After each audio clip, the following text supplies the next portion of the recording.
শুকরিয়া আদায় করি মালিক, এমন বড় নিয়ামত তুমি আমারে দিছ। আমার দুইটা চক্ষু আছে, দুইটা হাত আছে, এই কারণে মানুষ আমারে বড় সম্মান করে, বড় ইজ্জত করে।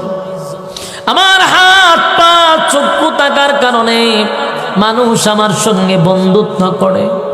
আমাকে নিয়ে মানুষ কফি খায়, আমার নিয়ে মানুষ সেলফি তোলে। কেন রে? আমার মধ্যে আল্লাহর নিয়ামত আছে, এই জন্য মানুষ আমার মহব্বত করে, ভালোবাসে। যার হাত নাই পা নাই, কোনো ভিক্ষুকরে নিয়ে মানুষ সেলফি তোলে না, কোনো ভিক্ষুকরে মানুষ কফি খাওয়ায় না, বন্ধুত্ব করে না। কোনো ভিক্ষুক